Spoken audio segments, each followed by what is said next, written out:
பார்த்தாலும் ஃபேஸ்புக்கில் ஃபோட்டோ போட்டுட்டு நல்ல மெசேஜ் சொல்கிறோம், நல்லதை வச்சு ஒரு விஷயத்த சொல்கிறோம். பப்ளிக்கை பற்றி ஒன்றும் கவலையே கிடையாது, அது நமக்கு தேவையும் கிடையாது. இப்போ பார்த்தீங்கன்னா ஃபஸ்ட் டைம் ஆக்சுவலி ஏன் இந்த வீடியோவில் வந்தேங்கிறத உங்களுக்கு சொல்லிடுறேன். சும்மா ஏதோ காவிரி பிரச்சனை, இந்த பிரச்சனை, அந்த பிரச்சனை, எல்லா பிரச்சனையும் எல்லாரும் போடுறாங்க ஃபேஸ்புக்கில். நான் தப்பு சொன்னேன், அதெல்லாம் கரெக்டு தான். நான் சொல்ல வர்றது என்னன்னா, நான் ஆக்சுவலி மீடியாவை பற்றி பேசுகிறேன். சினிமாவில் ஜெயித்தவங்க ஜெயிக்காதவங்க ரெண்டு பேர்த்துக்கு ஒரு டிஃப்ரென்ஸ் இருக்குது. ஜெயிக்காதவன் வந்துட்டு பல எக்ஸ்பீரியன்ஸோடு இருப்பான். ஜெயிச்சவன் வந்துட்டு எக்ஸ்பீரியன்ஸ் இருந்தாலும் இல்லாட்டியும் ஜெயிச்சவன் தான். அவனை பற்றி தப்பு சொல்லலாம். இப்போ ஜெயிக்காதவன் இருக்கான் பார்த்தீங்களா, அவனுக்கு தான் பல கேள்விகள், பல போராட்டம். யார்கிட்ட என்னை விட்டுருங்க, நான் எனக்காக பேசவே வரல. அவன் வந்து கஷ்டப்படுறான்னா அவன் குடும்பத்தில் என்னெல்லாம் பதில் சொல்லணும், எவ்வளோ பேர்த்திட்ட போராடிட்டு இருக்கான், அதெல்லாம் வந்துட்டு நான் கண் கூட பார்த்தேன். நான் அதனால தான் இந்த வீடியோவை நான் எடுக்கிறேன். எனக்காக எடுக்கலைங்கிறத நான் மென்ஷன் பண்ணிடுறேன். ஏன்னா ஒருத்தன் வந்துட்டு எவ்வளோ தூரம் டேலண்டாக இருந்துட்டு அவன் ஜெயிக்காமல் இருக்காங்கிறத நான் பார்த்துட்டு தான் இருக்கேன். ஏன்னா எனக்கு என்னை பற்றி தெரியும், நான் என்ன பண்ணணும், நான் என்ன பண்ணுவேன், எனக்கு என்னெல்லாம் லூப் ஹோல் இருக்கு, என்னெல்லாம் நான் ஸ்கிப் பண்ணுறேன், எதெல்லாம் நான் உள்ளே போகணும், எதெல்லாம் நான் விளையாடணும், என்னெல்லாம் பண்ணி வேற லெவலுக்கு வரணும். ஏன்னா இன்னைக்கு எடுக்கிறதுல ஒரு வருஷத்துக்குங்க, நான் ஓப்பனாக சொல்கிறேன், ஒரு வருஷத்துக்கு மிஞ்சி போனால் 40 படம் எடுக்கிறாங்க. 40 படம் தான் எடுக்கிறாங்க. 40 படத்தில் 4 படம் தான் ஜெயிக்குது. இதுதான் உண்மை, 4 படம் தான் ஜெயிக்குது. மீதி 36 படம் என்ன ஆச்சு கேட்டீங்கன்னா, அதில் 6 படம் உப்மா கம்பெனி. உப்மானா நீங்கள் நினைக்கிற உப்மாலாம் இல்லைங்க. உப்மா கம்பெனினா பல பேர் தப்பாக பேசிட்டு இருக்காங்க. உப்மா கம்பெனினா காசு கொடுக்க மாட்டாங்க அப்படிலாம், அதெல்லாம் கிடையாது. உப்மா கம்பெனினா காசுலாம் கொடுத்துருவாங்க. அந்த உப்மா கம்பெனின்றது இன்னைக்கு இண்டஸ்ட்ரியிலே இல்லைங்க, அதான் உண்மை. ஏன்னா ஃபுட்டுக்கு பதிலாக உப்மா போடுவாங்க. ஆக்சுவலி இன்னைக்கு வந்து சின்ன கம்பெனி கூட ஃபுட்டெல்லாம் நல்லா தான் போடுவாங்க, அதான் உண்மை. இது பல பேருக்கு தெரியல, ஏன் சினிமாளுங்களுக்கே தெரியாது. அவங்க வளர்ந்துக்கிட்ட எக்ஸ்பீரியன்ஸும் அவங்க வளர்த்துக்கிட்ட விதமும் அது என்னன்னு எனக்கு தெரியாது. பட் எனக்குன்னு ஒரு எக்ஸ்பீரியன்ஸ் இருக்கு, அது இல்லாமல் இல்லை, அது உங்களுக்கே தெரியும். அந்த உப்மா போடுற கம்பெனியை தான் உப்மா கம்பெனின்னு சொல்றாங்க. அது நமக்கு எப்படி அதை எடுத்துக்கிறதுன்னு எனக்கு தெரியல.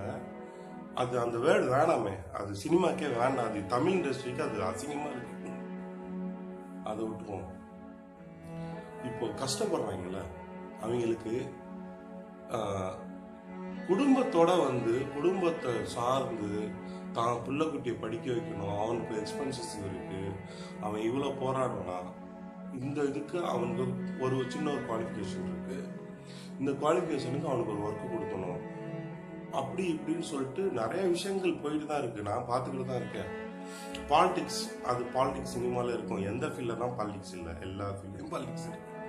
டாமினேஷன் எல்லா ஃபீல்ட்லையும் இருக்கு. இவன் கூட நடிச்சா நான் அப்படி இருப்பேன், இவன் கூட நடிச்சா நான் இப்படி இருப்பேன், இவன் கூட நடிச்சானா நம்ம சூர்யா சார் எடுத்துக்காங்களேன், நம்ம தனுஷ் எடுத்துக்கோங்க, சூர்யா சார் தனுஷ் எல்லாமே எடுத்துக்கோங்க. சூர்யா சார் ஷார்ட்டாக இருப்பார், அது கூட நடிக்கணும்னா ஹைட்டாக இருக்கவங்க வந்து டப்புன்னு நடிக்க முடியாது. தனுஷ் சார் இருக்காருன்னா ஒல்லியாக இருக்காரு, அவர் அப்படி இருந்தாலும் அவர் டேலண்ட்டை காமிச்சிட்டு போயிடுறாங்க. ஸோ டேலண்ட்டுக்கு தான் விஷயம், பேக்ரவுண்ட் இல்லாதவனுக்கு விஷயங்கிறது இருக்கக்கூடாது. இது ஒரு விஷயம். இப்போ எடுத்துக்கிட்டீங்கன்னா இந்த விஷயத்த நான் ஏன் இவ்வளோ தூரம் சொல்கிறேன்னா, ஒரு 4 பேர்த்த பார்த்தேங்க. 4 பேருமே வந்து அவங்க ஃபீல் பண்ணுறது கல்யாணம் பண்ணிட்டு ஃபேமிலி லைஃப், கல்யாணம் பண்ணாங்க தயவுசெய்து சினிமாக்குள்ளே வராது, ஜெயிக்காம. நான் அதுக்காக தான் சொல்ல வரேன். ஏன்னா நான் பண்ணிட்டேன், எனக்கு இல்லை வேலை இல்லை, நான் வெக்ஸ் ஆகிட்டேன், நான் சூசைட் பண்ண போகிறேன், எனக்கு இதுக்கப்புறம் ஒன்றுமே கிடைக்கல அப்படின்றவங்க தயவுசெய்து சினிமாவுக்கு வராதிங்க. இப்படி போகிறாங்க கூட வராதிங்கன்ற. நான் செத்தாலும் சினிமாவில் ஜெயிக்காமல் சாக மாட்டேன், எனக்கு லைஃப்பை பற்றி கவலை இல்லை அப்படிங்கிறவங்க சினிமாக்குள்ள திட்டுறாங்க, அப்பா அம்மா திட்டுறாங்க, நான் போகணும் நான் போகணும் அப்படின்றவங்க வரதேசம் வராதீங்க. ஏன்னா நான் ஏன் சொல்றேன்னா, நான் 4 பேர்த்த பார்த்து அவங்களுக்கு புரிய வைக்கிறேன்னா 4 பேர்த்த தாங்க நான் பார்த்தேன்.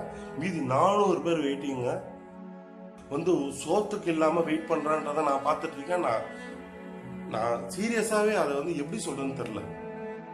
ஃபீஸ் கட்டல, இது பண்ணலாம், அது பண்ணல, இது பண்ணல, எக்ஸ்ட்ராடினரி எவ்வளவு ஃபீலிங்ஸ்லாம் யாரு இருக்கா? சான்ஸ் கிடைச்சாதான் சச்சின் டெண்டுல்கர், சான்ஸ் கிடைக்காட்டி சச்சின் டெண்டுல்கர் யாருக்கா தெரியுமா? சீரியஸா கேட்கிறேன், தெரியுமா? நீங்க சொல்லுங்க.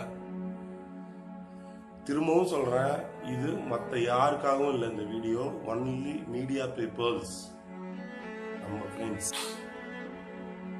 கொஞ்சம் ஃபீல் பண்ணேன். ஆக்சுவலி நான் இத்தனை வருஷம் இருக்கேன் ஃபீல்ட்ல. நான் ஃபீல் பண்ணது எனக்காக கூட ஃபீல் பண்ணல. எனக்கு தெரியும் என் கூட இருக்க ஃப்ரெண்ட்ஸு, பாபி, கருணா, யோகி, பாபு எல்லாருமே ஜெயிச்சுட்டு தான் இருக்காங்க. விஷ் பண்ணுவேன். ஜெயிக்கிற குதிரை, அதாவது ரேஸ் கோர்ஸ்ல ஓடுற குதிரைங்க ஓடிட்டு தாங்க இருக்கும். சரியா? எந்த குதிரை எப்போ வருதுன்னு தெரியாது. எல்லாருமே கஷ்டப்பட்டவங்க தான். நான் சொல்ற எல்லாருமே கஷ்டப்பட்டவங்க. ஓகேவா? அவங்களுக்குன்னு ஒரு ஆப்பர்ச்சுனிட்டி வரும்.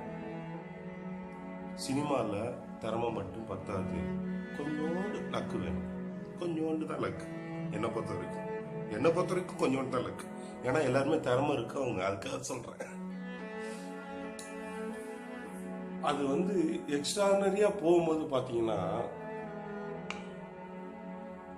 ஃபீலிங்ல கொண்டு விட்டுரும். ஆக்சுவலி என்ன ஃபீலிங்னா, ஜெயிச்சவனுக்கு நம்ம ஜெயிச்சுட்டு நம்ம ஃப்ரெண்டு ஜெயிக்கலையே அப்படின்ற ஒரு ஃபீலிங், ஜெயிக்காதவனுக்கு நம்ம ஜெயிக்கல நம்ம ஃப்ரெண்டு ஜெயிச்சிட்டானே அப்படின்ற ஒரு ஃபீலிங். ஸோ ஃபீலிங்ஸ் இங்கே வேலையே கிடையாது. நான் அதை பற்றி பேசவும் வரல. ஜெயிக்கிறவன் ஜெயிச்சு தான் தீருவான். ஒவ்வொருத்தருக்கும் ஒரு டைம் இருக்கு. இன்னைக்கு அவங்கள பார்க்குற ஆடியன்ஸ் இருந்தா நாளைக்கு நம்மள பார்க்குற ஆடியன்ஸ் வெயிட்டிங். ஏங்க சிவகார்த்தியன் அவர் வந்து விஜய் டிவியில பண்ணிட்டு இருந்தாரு. அப்போ ஒண்ணுமே தெரியாது. அவர் எவ்வளவு கஷ்டப்பட்டாருன்றதும் நானும் பார்த்துருக்கேன். சந்தானம் சார் வந்து நானும் பார்த்துருக்கேன். எல்லாத்தையுமே நான் பார்த்துருக்கேன். ஓகேங்களா? எவ்வளவு கஷ்டப்பட்டாங்கிறத நான் பார்த்துருக்கேன். ஸோ அவங்கெல்லாம் கஷ்டப்படும் போது ஒரு ஆடியன்ஸ் இருந்தான். விஜய் சார், அஜித் சார், இவங்களெல்லாம் பார்க்கறதுக்கு ஒரு ஆடியன்ஸ் இருந்தான். இப்போ இவங்கள பார்க்கறதுக்கு ஒரு ஆடியன்ஸ் இருக்கான். நாளைக்கு திறமை இருக்கவனை வெளியே வரும்போது பார்க்குற ஆடியன்ஸ் இருப்பான், கண்டிப்பா இருப்பான். இல்லாம இருக்கவே மாட்டான், இருப்பான். அந்த ஆடியன்ஸ் எங்க இருக்கான், என்ன பண்றான் நமக்கு தெரியாது. ஸோ இந்த வெப்சைட் இந்த மாதிரி ஏதோ அவனுக்கு அப்படி இல்லை, நான் சினிமாவில் இருக்கேன், நான் சினிமாவில் எனக்கு இவ்வளோ கஷ்டம், என்ன எதுவுமே இதெல்லாம் இல்லாட்டி நான் வந்து சூசைட், அந்த இந்த இதெல்லாம் இருக்குல்ல, ஸ்க்ரீனில் பண்ணிட்டு போ. ரியல் லைஃப்ல வேண்டாம். ஏன்னா உன்னை நம்பி இருக்காங்கன்னு சொல்றோம்ல, அதை வந்து என்ன ஆப்பர்ச்சுனிட்டி இருக்கோ சினிமாவை ஸ்கிப் பண்ணிட்டு வெளியே போயிடுவோம். தயவு செஞ்சு அதான் சொல்ல வரேன். சினிமாக்குள்ள இருக்கீங்கன்னா மகிழ் திருமணி சார் அழகா சொல்லியிருக்காரு. ஒரு நீயான ப்ரோக்ராம் 2 ஆப்ஷன் கொடுத்துருக்காரு. லிவிங்ஸ்டன் சார் அவரை பத்தி ஃபுல் டீட்டெயில் சொல்லிட்டாரு. அதுல மகிழ் திருமணி சார் மட்டும் ரொம்ப தெளிவா 2 ஆப்ஷன் கொடுத்தாரு. சினிமாவை நம்பி வந்துட்டீங்கன்னா உங்களுக்கு வருஷங்கள் போயிடும், ஒரு 40 years போயிடும். அதுக்கப்புறம் நீங்க திரும்பி பார்த்தீங்கன்னா, ஜெயிக்காம திரும்பி பார்த்தீங்கன்னா உங்க வாழ்க்கையே போயிடும். உண்மைதான், வாழ்க்கையே போயிடும். அப்படி வாழ்க்கையே போயிடுச்சுங்க. அப்படிலாம் யோசிச்சு சென்டிமெண்ட் ஆகி சூசைட் பண்ணிக்கிற அந்த படமே இருக்கக்கூடாது. வாழ்க்கையே போயிடுச்சுனாலும் வாழணும், அது ஒரு மனப்பக்கம். செகண்ட் பாயிண்ட், நான் வாழ்ந்தாலும் செத்தாலும் சினிமா தான். நான் ட்ரை பண்ணுவேன், ட்ரை பண்ணிக்கிட்டே இருப்பேன் கிடைக்கிற வரைக்கும் அப்படின்னு சொல்றவங்கலாம் இருக்காங்களா, அவங்க மட்டும் தயவுசெய்து சினிமா பண்ணுவாங்க. நான் என்ன ஆனாலும் சினிமா விட்டு போக மாட்டேன் அப்படின்றவங்க மட்டும் சினிமா பண்ணுவாங்க. இதுதான் அவரு சொன்னது. அவர் சொன்னதுல நான் தப்பே சொல்லங்க. ஏன்னா அவர் சொன்னது வந்து லாஜிக். நான் சொல்றது வந்து கடுப்புல சொல்றேன் ஆக்சுவலி. ஏன்னா பார்த்து கேட்டு கேட்டு சகிக்க முடியல. ஒண்ணு அப்படி வேணும்னா அப்படி போயிடணும், இதுதான் வேணும்னா நிக்கணும். அது ரெண்டும் இல்லாம டைலமோல எதுவுமே பண்ணக்கூடாது. அதுதான் என்னோட ஆசை.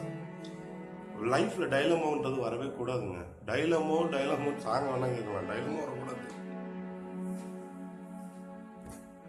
இது வந்து சினிமாவில் இருக்க எல்லா ஃப்ரெண்ட்ஸுக்கும் சொல்றேன், ஊடக நண்பர்களுக்கு மெயினாக ஒன்று சொல்றேன். சும்மா ஏதோ வந்து இது ஏதோ பப்ளிசிட்டி பண்ணுமேன்னு சொல்லி எதுவும் போடாதீங்க. ஆக்சுவலி பப்ளிசிட்டிங்கிறது வந்து நம்ம தேடி வரணும். நம்மளா பண்ணிக்கணும்னா அதை வந்து உங்களுக்கு நீங்களா பண்ணிக்கணும், மற்றவனுக்காக அப்படின்ற விஷயம் வேண்டாம். ஏன்னா கமல் சார் சொல்லியிருக்காரு, தன்னை தானே ப்ரமோட் பண்ணணும், உன்னையே நீயே ப்ரமோட் பண்ணாட்டி நிறைய பண்ணுவான் அப்படின்னு கமல் சார் சொல்லியிருக்காரு. இது நானும் சொல்லல, அதுவும் கமல் சார். நான் சொல்ல வரது ஒன்னே ஒண்ணுதாங்க, ஜெயிக்கிறவன் உள்ள இரு, தோக்குறவனும் உள்ள இரு. ஆனா உள்ள இருக்கும் போது கஷ்டத்தை வெளியே காட்டாத. எப்படின்னா யார்ட்டையும் வந்து எனக்கு இதெல்லாம் ரொம்ப பெரிய பிரச்சனை அப்படிங்கறதெல்லாம் நான் சொல்ல வரல. அதெல்லாம் ஷேர் பண்ணாதான் உண்டு. இந்த சூசைட் பண்ணிப்பேன், இந்த செத்து போயிருவேன், இந்த விஷயம்லாம் வேண்டாம். ஓகேங்களா? இது நிறைய பேர் பிளான்ல தான் இருக்காங்க. ஆக்சுவலி அதுக்காக சொல்லவே வரேன். இல்லாட்டி எப்போ பார்த்தாலும் ஃபேஸ்புக்கில் ஃபோட்டோவே போட்டிருந்தேன். நான் எதுக்கு உங்களுக்கு ஒரு வீடியோன்னு ஒன்று பேசுகிறேன்ல ஃபர்ஸ்ட் டைம், அதுக்கே இத்தனை வருஷத்தில் என் ஃபோட்டோவை நீங்கள் ஃபேஸ்புக்கில் பார்த்தாலே அவ்வளவுமே ஃபோட்டோ தான் இருக்கும். நான் போடுவேன், பாசிட்டிவாக தான் போடுவேன். ஒரு ஃபோட்டோ நெகட்டிவாக நீங்கள் சும்மா பாருங்கள். ஓகே ஃப்ரெண்ட்ஸ், மீடியா பீப்புள்ஸ்க்கும் சொல்கிறேன், இது என்னோட பேஜில் தான் வரப்போகுது. ஆக்சுவலி நான் அதுக்காக தான் பிளான் பண்ணேன். நான் ஃப்ரெண்ட்ஸுக்கு ஒரு நல்ல விஷயம் சொல்லணும்னு தான் வந்தேன். ஆக்சுவலி மீடியா பீப்புள்ஸ்க்கு மட்டும். என் ஃப்ரெண்ட்ஸ் எல்லாமே நல்லபடியாக இருக்காங்க, அது ஒன்று விஷயம் தான்.